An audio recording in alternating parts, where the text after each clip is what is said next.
Again, my name is Alex Perny. We are now presenting with Alex Bogumil of Capital Funding. We're going to be talking about understanding real estate debt investments. A little bit about myself. I've been with Advanta since 2012. Currently, my role as a business development specialist here at Advanta, doing education and generating new business for our company, and also trying to make sure that people have all of the knowledge and understanding they need to make informed decisions and also bring you great content like this. A little disclaimer before we get started. Advanta IRA and our employees do not provide investment advice, nor do we endorse or promote any products. All information and materials are for educational purposes only, and all parties are encouraged to consult with their attorneys, accountants, and financial advisors before entering into any type of investment. Advanta IRA is a self-directed IRA plan administrator. We serve clients nationwide, providing exceptional service, and we do encourage you to reach out to us directly if you have any specific questions regarding self-directed IRAs or what we will be covering here today. A little bit about Advanta IRA.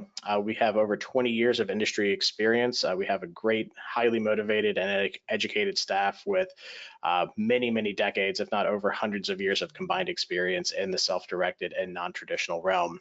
We currently administer over $3 billion worth of capital for our clients invested solely in non-traditional assets. So it's something that we're very familiar with. We have a lot of experience. So what Alex is going to be covering today is going to be something specific that you are going to be able to get a lot of good information on to potentially utilize for your retirement plans. Now, before I turn it over to Alex, I do want to make sure everyone understands that you are muted on your end. So please do type in any questions that you have to the chat box. I will be monitoring that throughout the presentation and posing those to Alex as we go along. So please do pepper in those questions. It definitely helps to enhance the engagement of the audience, also helps to make sure that you can engage with our great guests, and it might also help someone else on the call if they had a little question. And again, just make sure you ask those questions throughout, and I will pose those to Alex.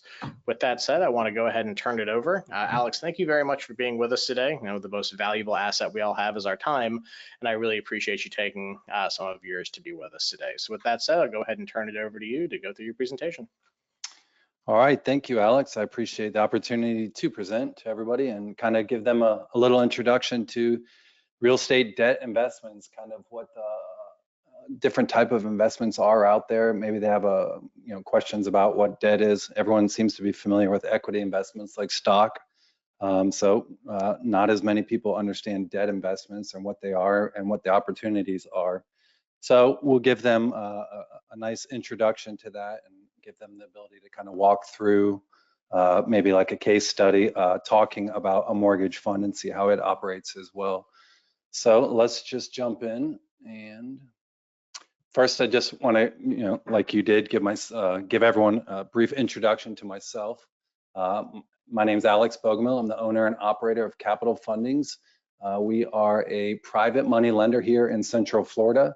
We are considered a local lender where we kind of lend to our region or our area only within the state of Florida.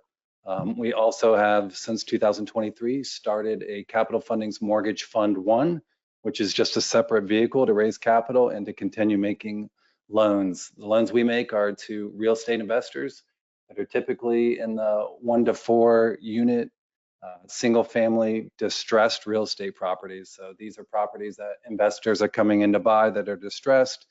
We'll give them money towards the purchase. We'll give them money to fix up the property, and then they'll fix it all up, sell it, and hopefully make a profit and move on to the next one. Kind of similar to what everyone sees on TV with the fix and flip shows, fix this house and stuff like that, where they're going in and just taking a real ugly house and turning it into a beautiful gem for somebody to purchase. So that's kind of what we do. I'll give you a little background on myself. I've been born and raised here in Central Florida. I went to UCF with a bachelor's in science, major in finance and accounting.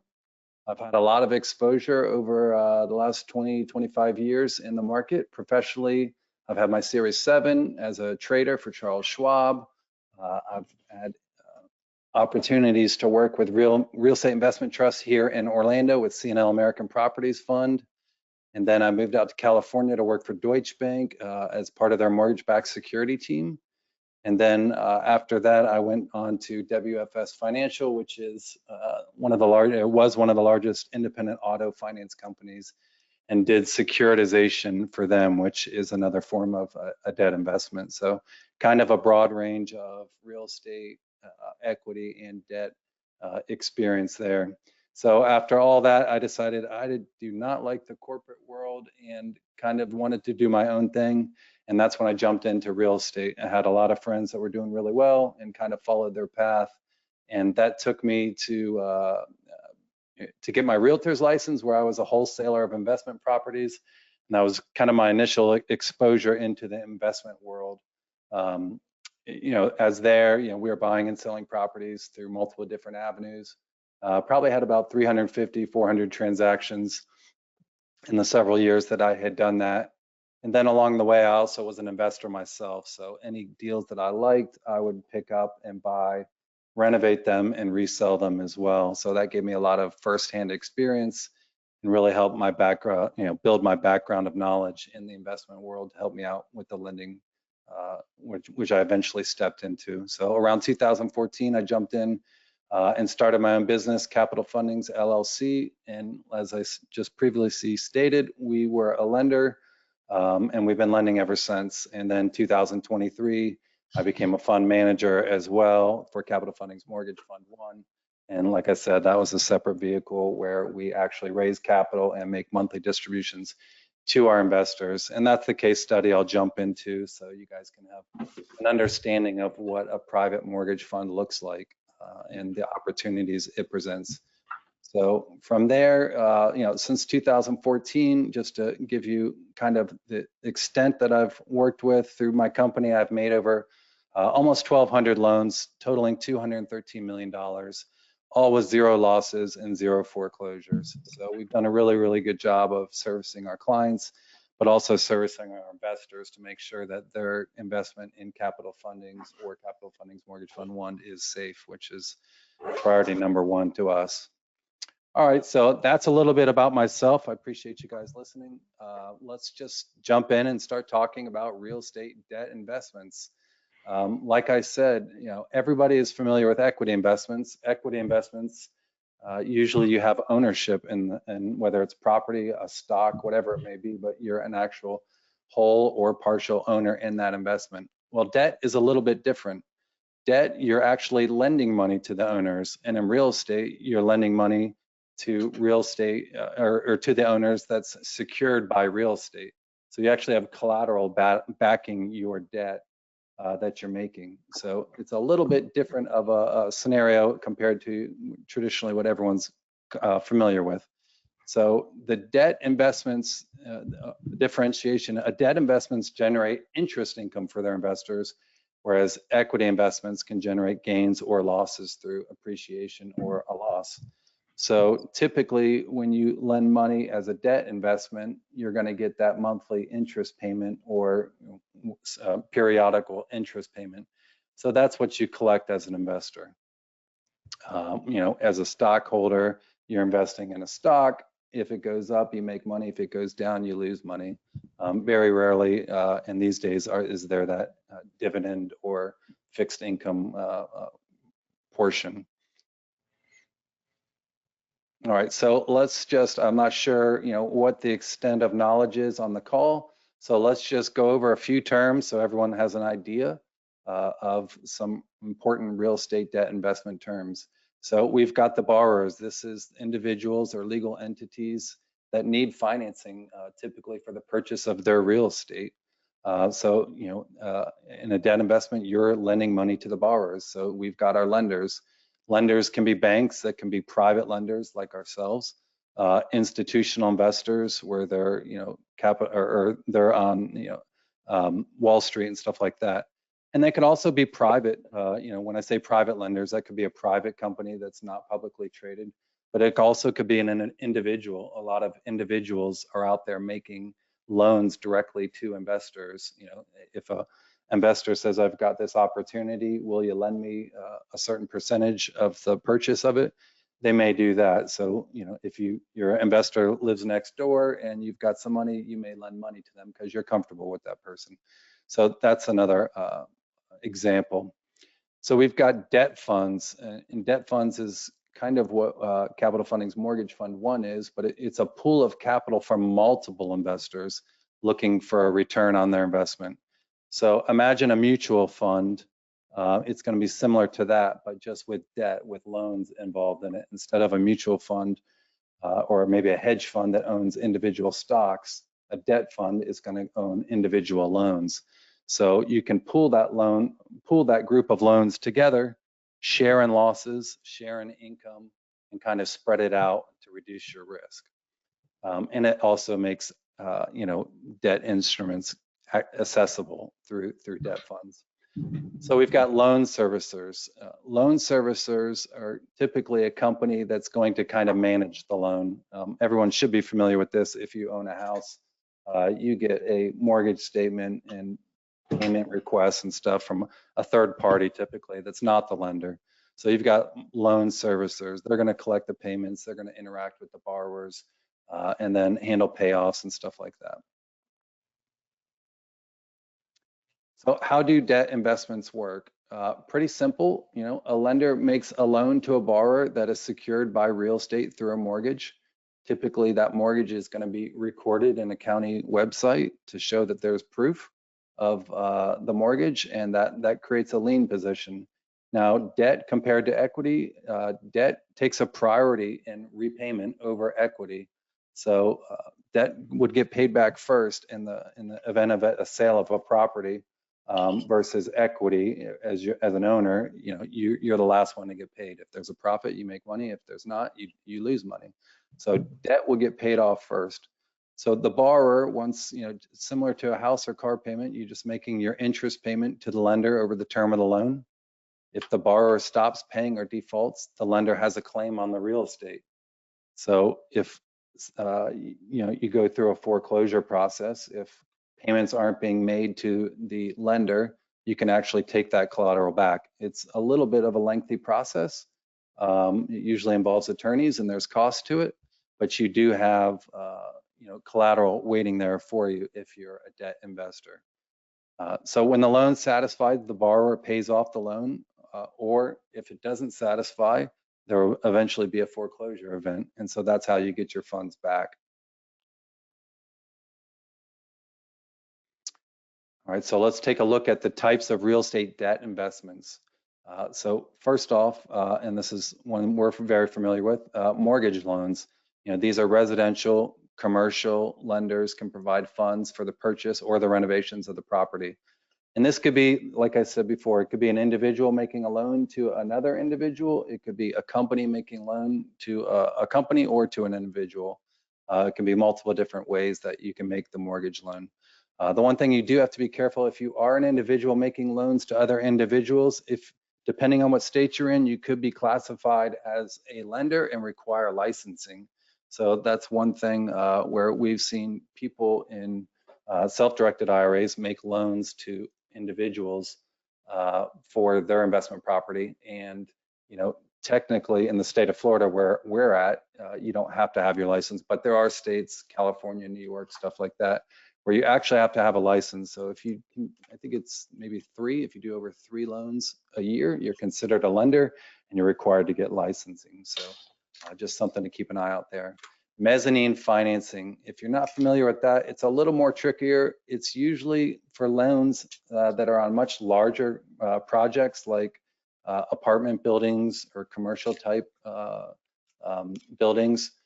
They're usually higher risk because they're subordinated to the senior loans. And that just means that they get paid back after whoever is ahead of them in priority. So like I said, on the mortgage loans, you hold priority over the equity. Well, on mezzanine financing, you've got the original mortgage and then you've got a second layer of financing. And it's usually a higher risk. It's usually structured very complicated. It does offer a higher return because you are taking more of a risk. And mezzanine financing is typically a much longer horizon, 3 to 5 years. And like I said here, it's used for large commercial and multifamily projects. It's popular with a lot of investors, private investors, because it does offer that higher yield. So in a really strong economy, some people are willing to take a little bit more risk and they jump after that mezzanine financing. But it's also important to realize that you're not first in line in mezzanine financing. Just like with every investment, the more risk you take, the more opportunity for a return. And that's definitely the case with mezzanine financing. So 3, we've got mortgage-backed securities. And this is kind of similar, kind of goes hand in hand with 4 here, a real estate investment trust. But mortgage-backed securities are where you take a large pool of typically mortgages, residential, primary residential house mortgages, and you pull them together, and then you kind of chop them up into different securities. They can pay different rates of return to different investors, and it's typically based on the priority that you get returned. So the Wall Street financiers have gotten really, really creative with the mortgage-backed securities and able to provide very safe and secure parts of this pool of mortgages, and very, maybe a little bit riskier because they get paid a little later. So in an event you have high losses, you may not get your principal back, but you got a higher rate of return to take that risk. Mortgage-backed securities are primarily how our housing industry in the United States is financed. Most people don't make loans and keep them. They actually make a ton of loans into a vehicle, create the securities, and sell these securities off to a bunch of, it could be foreign countries, it could be insurance companies, people that kind of like to understand and be able to determine cash flows. The insurance industry is a big player in purchasing mortgage-backed securities. So moving on to 4, we've got real estate investment trusts. And a real estate investment trust, also called a REIT, it's really actually an IRS classification for tax purposes. So it would be similar to a mortgage-backed security. It's usually a pool of either real estate or, for a mortgage real estate investment trust, it's a pool of mortgages. And they've got to follow certain rules where basically they invest only in real estate, and then they distribute a majority of their income. And then if they can follow those rules, then you receive the special tax treatment by the IRS, which basically you don't have to pay the second corporate taxes. It just gets passed on to the individual investors. Now, also since 2017, there's been the Jobs Act, which has provided a 20% discount on your tax rate for these distributions from a qualified real estate investment trust. It's not too complicated, but we always say definitely check with your accountant on the process. So real estate investment trusts offer our investors a little extra benefit, possibly 20% by the IRS, and that makes it a little bit more of an attractive investment also. That 20% discount does go away in 2025, and it depends upon, that was passed by Trump. So I think they've said if Trump wins the election, that hopefully would be extended, but they have not made a comment if he does not win the election. So that 20% discount could be going away after 2025 ends. We'll have to wait and see on that. All right, so what are the risks in real estate debt investments? It is a little different than your equity investment. Investments in debt typically have less risk than equity or ownership because debt gets paid back before equity. So debt usually has a fixed rate, and it has a priority in repayments. And so there's a little bit less risk than your equity. Equities, stocks typically perform a little higher than, depending on what class of debt you're investing in. But typically equities are going to, pay out based on that risk that you're taking. So interest rate risk, this is real in a lot of real estate investments, because if you're investing in a real estate a debt investment, and it's a long-term investment, let's say 3 to 5 years, and you've made an investment that's paying out 8%, and then all of a sudden rates go up dramatically, and then the market for that similar investment would have to pay 10 or 12%, and you're beyond a year in maturity, that can affect the value of your debt, because your investment is not worth as much as what somebody could go out in the marketplace today and buy. And it works the other way as well too. So let's say you had that same 8% investment that was paying you 8%, and then rates drop. Well, an investor would consider your investment more valuable because it's paying a higher coupon. So there is that interest rate exposure risk. And like I said, the longer you go out in duration, which is basically the term of the investment. So if you're out 10 years, you're going to face more interest rate risk. If you go out 1 year, you don't face as much interest rate risk. So that's something to always keep an eye on. It's a little bit different than the capital markets as well that you may be familiar with, but that is definitely real. So default risk, well, that's the risk that the person you lent the money to cannot pay. And that risk is real as well too. You know, we make a lot of different loans, a lot of a lot of lenders out there will make a wide variety of loans. And by that, I mean, they're willing to go to lend borrowers more money based on the same property. So let me give you an example of maybe a $200,000 house that somebody's purchasing to put a little bit of money into it. And it's worth $350,000 after, we'll say, a $50,000 renovation. Well, some lenders will give you 90, even up to 92% of that purchase price. We like to stay around 75%. If you're a private individual making a loan to somebody you know, they may ask you for 100% of that. So there's a big risk. If something goes wrong, you may not get all of your money back. If something goes wrong and you haven't lent them as much money, there's a better chance that you're going to recover your investment. So default risk is something to watch out. It also is something to really understand the terms of the loan. You know, are these lenders making riskier loans, which exposes you more to default risk? If they're making a conservative loan, let's say on that $200,000, if I said I'll loan you $100,000 and you got to put in $100,000 of your own, that's going to be a lot less risky, and the risk of default is a lot less.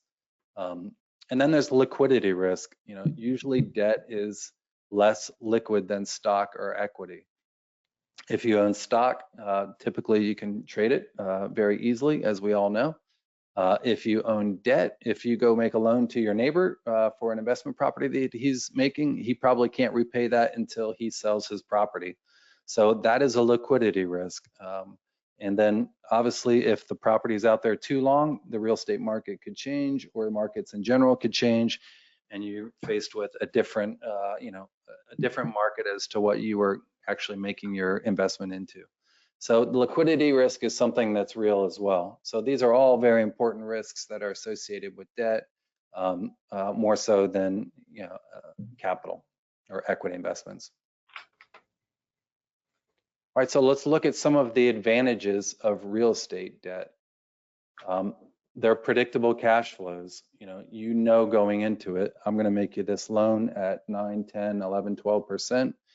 And then, I'd like monthly payments. And, so that would be something that you would expect. If you don't get those monthly payments, you could enter into default and then go down through foreclosure. So you can predict your cash flows, which a lot of people like, especially senior citizens, people on fixed income, even banks. And as I mentioned before, insurance companies, they like investing in mortgage-backed securities because the cash flow is very, very predictable. And that's very important to insurance companies so they can match up their assets and liabilities. So loans are backed by physical collateral. The physical collateral is real estate. If something happens and you have to default and foreclose on a loan, you take back the property. So you still have something of value. In equity, if you make an equity investment and the company goes under, there's just nothing but air. So there's a big difference. You can recover some, you could still take a loss, or you could even take back collateral and probably fix it up and possibly make a gain on the property. I've seen that before. You could have, so there's definitely a wide different range of scenarios there. But a lot of people like that. It makes them feel better, especially if you're an investor and there's somebody that's doing investments in your area. They like the fact that, hey, they're lending in my area. I can feel safe. I know that neighborhood. So that's a very important thing to them. So that's a big advantage of real estate debt. And it also represents a diversification within your investment portfolio. When you're younger, people are looking for more equity of investment, but they also still want a blend of fixed income. They may have a correlation that's going to offset, just the equity if you're invested in debt income. And as people age and are looking for more of a fixed income, an advisor typically says, hey, let's go a little bit more into fixed income than equities. There's less volatility, and we're going back to those predictable cash flows. So portfolio diversification is kind of like seems to be the strategy amongst all financial advisors. So this is something that a fixed income or debt investment can provide. All right, disadvantages of real estate debt investments. You do have a limited upside. I did explain before, there's the mezzanine financing, which offers a higher return typically, but it also brings upon a lot of risks as well. So if you're investing in real estate debt investments, you're going to typically have a limited upside. You've got that fixed coupon. You don't share in the profits. So if you're lending money on a property and somebody sells it and makes $100,000, that goes all to the equity investor. It does not go to the debt investor. You get paid back your principal. They paid you your agreed upon interest payments. So there's limited upside in your return or in your investment. You kind of know what you're getting into. You hope you're getting into a safe investment and that all your capital is returned along with your interest payments. Another disadvantage is the potential default. If you're lending money to your neighbor and he says, I can't pay you anymore, here's the property. Well, now you've got a property, and what do you do with it? Are you going to property management it? Are you going to renovate it? So this is, something some people don't want to do. They want to stay passive. So if they got a property back, that may not be in their best interest. And like we described earlier, the interest rate and the market volatility. So the longer you hold these debt investments, the market obviously is volatile. It does go up, it does go down, as we've seen that. We've been on a really good run of very steady, consistent, upward trending returns for real estate. So we haven't had as much volatility, but you never know what's around the corner. So you do face this interest rate and market volatility risk. All right, so what are some popular ways to make investments in real estate debt? We've talked about them, but let's just label them out here. So a direct lending, like I said, you could find an investor, and if you've got capital that you want to deploy, you could talk to them about what the terms would be. You could look at the project, kind of underwrite it yourself, and maybe make a direct loan to them. So you're a direct lender. So Capital Funding's my company. We're direct lenders to our investors. We raise the capital and we directly lend to them. This is our business. We underwrite in very great detail. So we're actually really, really good at it. If somebody is just lending money out to somebody that asks them for money for an investment property, you really want to make sure you know what you're getting into and you understand real estate and you understand the terms and who you're lending the money to. Very important. So you could buy debt securities. Like I said before, there's debt instruments out there. You could obviously buy bonds. You could buy CDs. You could buy real estate debt securities. There are publicly traded mortgage funds out there. There are publicly traded REITs out there that you could buy. So those are opportunities as well. And then you could do participation in debt or mortgage funds. Just as there's publicly traded ones, there's also private debt and mortgage funds. And these have really, the market has really exploded in the last 5 to 10 years. They also call them alternative investments. These private debt funds, they've really, really exploded. And that was kind of based on the SEC easing up on some of the restrictions for securities and enabling these mortgage funds to be able to market to investors. All right, so I'm going to go over a case study and just kind of walk you through what a mortgage fund looks like. This is Capital Funding's. We have one since 2023. This is an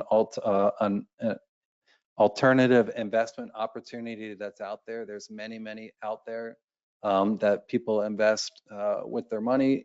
They also invest with their self-directed IRA. So I thought this would just, something that we know really well, and I'd be able to kind of go through the ins and outs of it. And if anyone had a question, I'm sure I could answer it as well. So like I said, these are private or alternative investments. Now, when you're selling an investment, it's labeled as a security. And if it's a security, it needs to be registered with the SEC unless you get an exemption. So that's what a lot of these funds do. They require an exemption from the SEC. It still requires a lot of documentation that's prepared and a lot of disclosure that you have to make to your investors.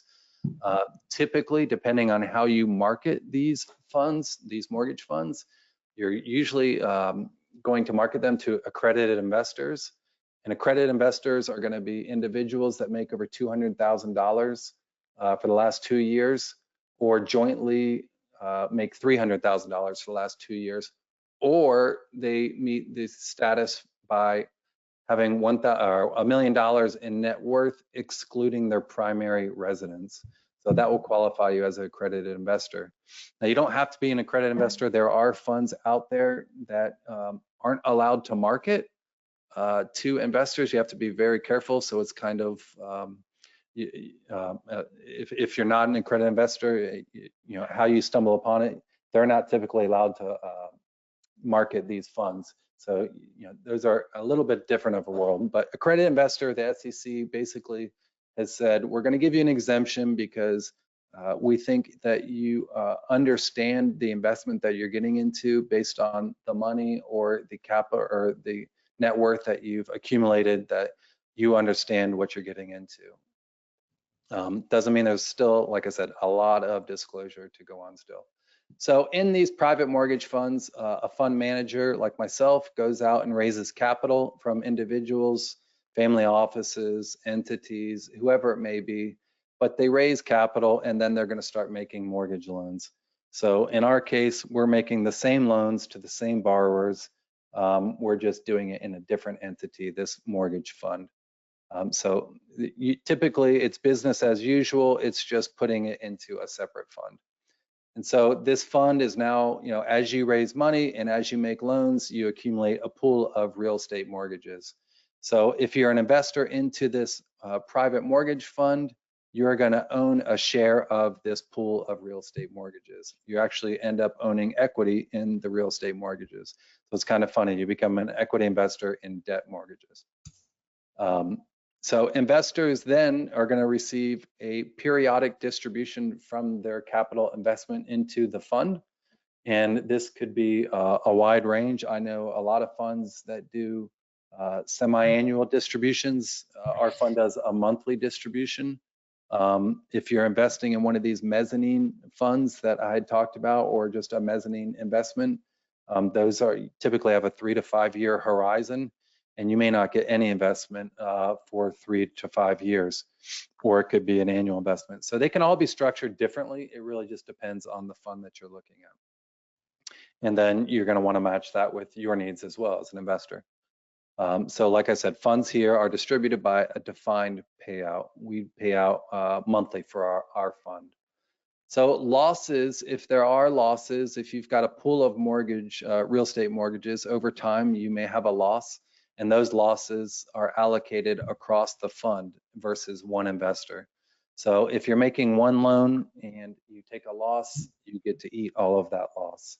If you're investing in a pool of mortgages, you're sharing in that loss with every other investor. So it kind of minimizes and diversifies the loss.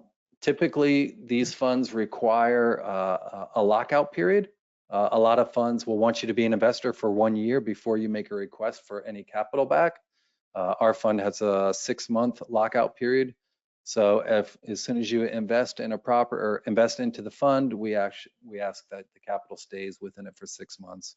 And this helps the fund manager better manage their cash management. Now, because this is a private investment, sometimes the funds will give you annual financial statements. Sometimes they'll do audits, but not always required to. Some of these funds can be very kind of black box, like you don't really know what goes into it and what comes out. We like to be transparent. We think it's definitely in the investors' interest to have full transparency. So we provide our investors with a monthly unaudited financial statement. That way they can see how the distribution was calculated. And then we also, at the end of the year, do an audit, and that's the highest level of accounting transparency. So that is going to, help with our credit, our banks, and then our investors as well too. That's not required. It is an additional expense. Like I said, it's something we think is worth it, but it's not done with all funds out there. It's not a requirement. And like I briefly stated about if the fund is set up as a REIT, which a lot of these are, especially over the past few years because the tax benefit was enacted in 2017, a lot of people that weren't REITs restructured to REITs, and a lot of new funds like ourselves structured as a REIT to try to capture that benefit for investors. It's a little bit more accounting and a little bit more paperwork, a little bit more fees, but you're also able to pass on that 20% discount to your investors. So there are tax advantages to some of these mortgage funds depending upon their structure. So kind of it's, go ahead. Sorry, I just had to seem like you're kind of at the end of that. Sorry to interrupt a quick bit, but pertinent to this, we did have someone ask a question. It's and it does play pretty well. It's easy enough for I think a lot of people on the call to understand, how real estate, like an equity play in real estate, generates losses. You have to put in a new sprinkler system in an apartment building, or you have, toilets and termite. There's plenty of expenses that get passed through in actual equity real estate investments. But you mentioned that there can be losses that are passed through to investors. So the person was asking, could you explain a little bit more specifically to what kind of losses are experienced in mortgage debt or real estate debt funds, or real estate debt investing? Is it just due to foreclosure, or what are some of those expenses or losses that are attributable to this? Yeah, absolutely. So, I'm going to give you an example kind of relative to what we do at Capital Funding. So we're, like I said, lending money to real estate investors that are going to fix up a property, hopefully add some equity to it, and then resell the property. So let's say we're lending to a new borrower that we have no idea about. They've got no experience, and let's say we decided, oh yeah, we feel comfortable with this guy. We're going to give them 90% of the purchase price. So let's go back to our example where I said we've got a $200,000 purchase price, and then I'm also going to give them, I like them. I'm going to give them 60 grand, or let's make the even numbers. Okay, 60 grand on the renovation costs, right? So they've got $180,000 I'm going to lend them plus the 60,000. So that's $240,000 now I have invested into this individual who's buying this distressed property to renovate and sell. So let's say a couple things happen. Let's say he does a terrible job on his renovation, and that it's not very desirable when he goes to resell it. And then let's also throw in, let's say the market drops 10%. From when let's jump back. Let's say he buys this property and that his renovations are, they take a long time. He doesn't know what he's doing. He's had, maybe a contractor ran out with some of his money. There could be all sorts of reasons, but let's say the loan goes to a year. When we make our loans, we do them for 1 year. We expect that if you're an investor, you should be able to get those funds back in a year. So let's say this guy was really bad, or girl was really bad, and within 1 year they said, okay, my property's finally renovated, I'm going to sell it. The market has dropped. He went over budget. He's made a year's worth of interest payments and holding cost. So that will all be, and let's say now he originally thought he was going to sell it for $350. For some reason now he only sells it for $240. So he's, he could get to the point where he's like, hey, I'm selling this property for $240. It's not the way it played out. I don't have money to, after all the commissions, when I sell the property, there's not enough money there to repay your loan. So you could at that point say, all right, I'm going to foreclose on this property and take it back and redo it myself, or I'm just going to take a loss right now because after all his fees, when he's selling it, he can only pay me back, we'll just call it $225. Well, I lent him $240,000. We'll say he's paid interest on it the whole time, but now he can't fully repay the principal back to me. So that's one way you could take a loss. So now if you've lent him 240, he can only pay back 225. There's a $15,000 loss. So that's kind of going back to why it's important to know who you're lending money to and how much money you're lending to. If it's your neighbor and you're giving 100% of their purchase price, well, they don't really have much of an investment in it. And then if anything goes wrong, you could be the first one to take a loss. So if you're a little more conservative and say, hey, on that $200,000 property, I'd like you to bring $50,000. You don't have any experience. So I want you to bring 50. In my case, I would say bring 60,000.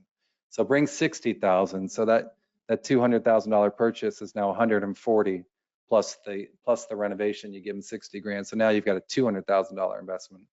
So that's one way, is that basically everything didn't go as planned and they don't have enough money to pay you back when they go to sell the property.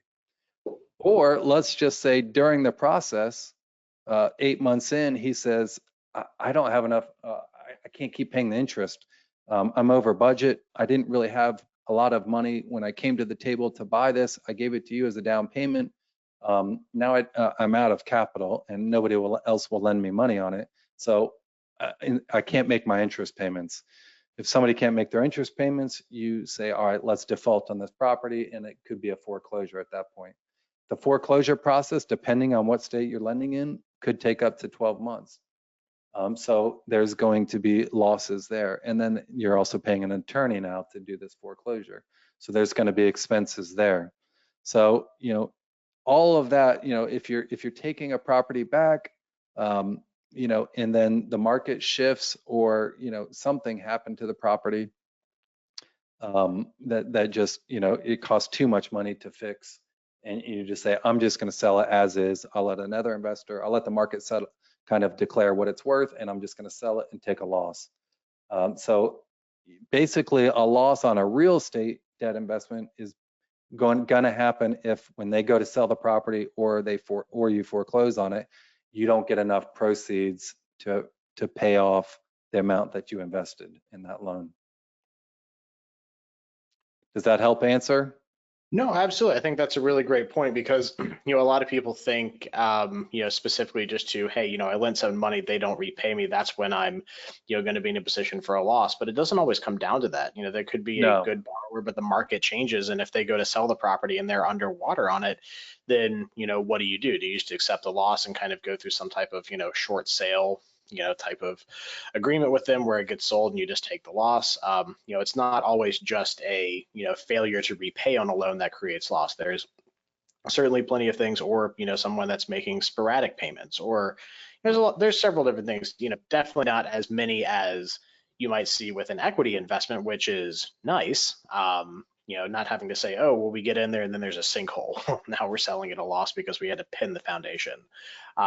There's, I think, one of the nice things, at least from my perspective and my experience in, the alternative space, is that debt is something that works really well for, especially the IRA crowd, just because there's, less exposure to additional expenses. The losses that can be generated are, certainly out there and you need to be aware of them, but there's, just functionally, there are fewer of them that are going to crop up. It's the ability of the borrower to repay and the market. There's a lot less things you have to look at that will, potentially cause you problems, as opposed to, actual the equity investment. So again, that's something that, I didn't necessarily think off the top of my head, but I think definitely addressed the question pretty well. And just one more question before we go through. I think it's probably a pretty quick one. And I think you actually identified this in the beginning, but how many foreclosures have you had to go through with your mortgage fund since you started it? Yeah, so we've been lending since 2014 through Capital Fundings. We started the mortgage fund in 2023. We've got a little over a year's worth of historical performance in the fund. We've never had a loss or a foreclosure. We had one guy that was going through a divorce and gave us the property back. And I asked my direct investor, I said, what do you want to do with it? He said, I'll take it. And he actually ended up making $20,000 on it. So it wasn't really a foreclosure. They call it a deed in lieu. So it's basically someone saying, look, you don't have to go through the foreclosure. You just take the property back. And we just made an analysis of it and said, yeah, this is a smart thing to do. So we'll take it back. And it was just him not trying to go through, I guess, a nasty year-long divorce, basically. So we've never had a foreclosure or a loss, and I attribute that it's really important to stress when you're looking at investments is how risky are the lenders going to be with your money? You know, if they're willing to go up to 92% of, and that's kind of the highest in the market right now. There's a national lender that'll go to 92%, and most national lenders will go to about 90%. That's how they get their business. They don't really offer the best service, but they'll give you a ton of capital because they're raising all their capital through Wall Street now, and they'll absorb some losses. It's fine. So it's kind of like, hey, I could be a lender that does risky loans and deal with losses, foreclosures, and kind of resales, or I could be a more conservative lender. Not to say you'll never ever have a loss or foreclosure, but you definitely mitigate your risk of having that if you're more conservative. And by conservative, I mean you require that borrower to put more money down on the property. Usually if a borrower says, I've got $60,000, $80,000, and some of them, they bring $100,000 to the table, they're not interested in walking away from that. They want to make it work. Now, if you're dealing with a borrower that has zero in the game, and it's just your money and not theirs, they're one, going to take more risks, and two, they're going to be very easily tempted to walk away if anything's going wrong. Say, hey, it's yours. You can foreclose on it. I don't want it. You know, on that deal, if they got 100% of the money in, and let's say there was a sinkhole that wasn't covered by insurance or something like that, you know, that's a very rare case because usually the sinkholes are identified or there's litigation based if that wasn't disclosed. But let's say that was the case, you know, they may just be like, it's your problem now, Mr. Lender. You know, like, I don't need to deal with it. You can have it. You can do a judgment against me. It doesn't matter. And that's just the case. So you definitely, the more conservative you are, the higher ability to avoid those losses and foreclosures. So we have never had a loss or a foreclosure. It's something we're really proud of. Like I said, almost 1,200 loans at this point. And definitely attribute it to being very thorough, but very consistent. And one way we like to avoid, you know, having any issues is 83% of our borrowers this year are repeat borrowers. So we're lending to people that we know the quality of work they do. We know they've satisfied a loan with us. And we know that, you know, there's a good chance they're going to satisfy this loan because we've got that relationship established. Great, awesome. Well, thank you very much for addressing those questions. That brings us up to date on the questions so we can continue on forward. Yeah.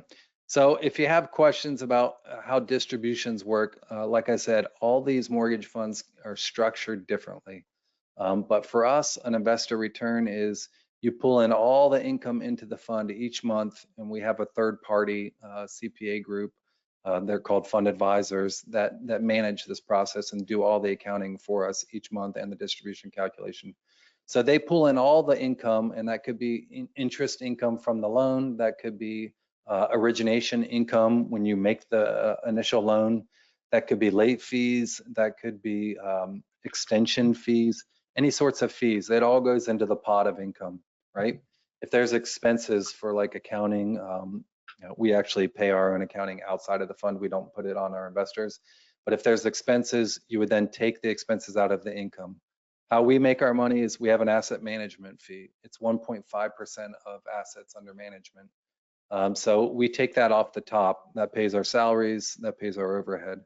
And then the way we structure it, some funds will just say, hey, I'm going to give you a straight 8%, a straight 9%, and investors are happy with that. We structure a little differently. It's kind of, this is more the new structure versus the old school structure of like, you get 8%, hope you're happy. So the way it's structured for us is after that 1.5% asset management fee, we're paying out a 7% preferred return to our investors. So all the income, we're taking out expenses, our asset management fee, then we take out that 7% preferred return. And whatever's left over, we classify as net profit. So there's always money. Well, I don't want to say always, there always has been money. If you had major losses, you wouldn't have anything left over, right? But if there's money left over, we're going to classify that as net profit. And then we distribute 75% of that net profit to investors, and 25% goes back to the management company. So that way the management company is highly motivated to create profit in the fund, and because they have a small percentage share. Now, a lot of people do 50-50. For me and the fund, our goal was always to try to get to 10%. We market ourselves as a target of 9 to 11% return on an annual basis. And I've always wanted to get to 10% for marketing purposes. So an investor return for our fund is paid out monthly, and they're going to get the 75% of the net profit, the month's net profit, and a 7% preferred return. Like I said, all funds are going to be different. This is kind of a, you may see the 50-50, you could see a preferred return at 8 or 6. They're all going to be a little bit differently, but this is kind of the structure. They call it a waterfall. Like money goes at the top of the waterfall, and it kind of on its way down, little pieces get taken out, and that's how you calculate returns. It may be a little, but this was actually one of our months. We like to present this to investors because sometimes without seeing numbers, they have no idea. So if you invested $100,000 in a fund, the fund produced $85,000 in income that month. And so your share of the income is $1,121. You take out the management fee, and you get down to your preferred return, $583. And then you've got the leftover is the net profit. And like we said in the prior slide, 75% goes to investors, 25% to management. And so your return as an investor is $583 plus the profit of $309. So if you had $100,000 invested into this fund, your total distribution for that month was $892, which represents a 10.71% annualized return for that month. So that's kind of just putting numbers to structure, and this is very common for most of these private mortgage funds that are out there. It's important to understand. Some people like this structure. Some people say, I'd rather just take an 8% and call it a day. But this is kind of the method we went. All right. So what are some of the advantages of these private mortgage funds that are out there? It's going to be a passive investment in real estate through mortgages. A lot of people don't want to buy a property and be a property manager or be a landlord. They don't want to make capital improvements on their real estate. When somebody moves out, they don't want to go do the paint or the carpet or who knows what the renter has left them. So this is a passive investment. So you're investing in real estate, and on the debt mortgage side or the private mortgage fund side, you're investing in mortgages. So it's going to be that fixed return. It's going to be less upside, but less risk as well too. And that kind of brings us along. So you're going to get a consistent periodic return. So you kind of have an idea of, all right, I can expect in our fund, you kind of can expect you're going to be around that 9.5 to, we've had a couple months over 11, but 9.5 to 10% return that month. That's kind of where we're trying to get you to. So there's a consistent periodic return with these private mortgage investments.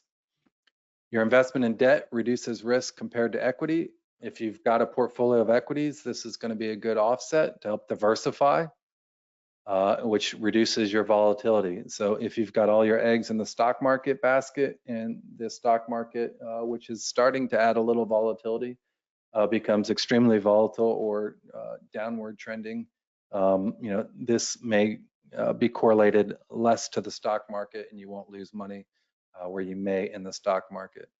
I think historically the S&P is around, you know what, I'm not even going to quote it. It's somewhere between 10 and 11%, I think. In the most recent 10 plus years, I think it's around 11%. Historically, it's more around 9%. So these private mortgage funds, they really, depending on what asset you're investing in, a lot of them are investing at high coupon yields and able to really generate a really healthy return, especially compared to other debt investments. which may be CDs, money markets, stuff like that. That may be, traditionally more around 2, 3. Right now, I think the 4 to 5% return. So a lot of investors are finding that these private mortgage funds, they're able to get somewhere between 8, 10, 11% return, which is double, sometimes 2.5 times what a CD or a 6-month or a year-long CD would be, a similar maturity. And then we've talked about the tax benefits. If you're investing in a REIT, there may be certain tax benefits. And then there's also tax benefits, obviously, if you're investing with your self-directed IRA. So mortgage fund investor profile. So who's investing in these types of private mortgage funds? Like I briefly stated, there are accredited investors that invest in certain ones, and these are going to be high net worth individuals. Like I said, you're making over 200,000 or 300,000 jointly, or you're worth over $1 million excluding your primary residence. They do have plenty of funds that don't require the accreditation.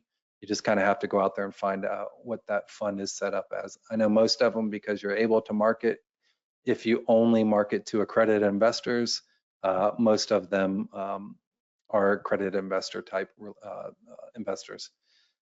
Fixed income investors, people that need that fixed income. If you're retired, it's very popular. We go out to the villages and present, and it's a popular investment for retirees that are on that fixed income and that are looking for a little extra yield over their CD in the bank.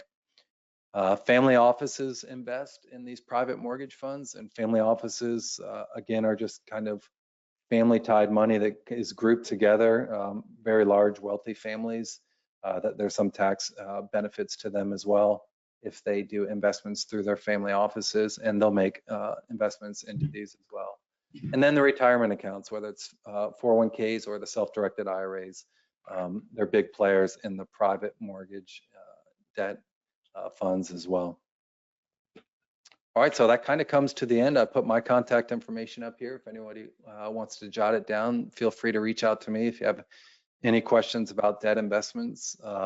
We briefly touched these, and we went through a detailed case study of a mortgage fund, but there's also a lot of other debt opportunities out there. So hopefully we gave everyone a brief introduction, and if you have any more in detail questions, feel free to reach out.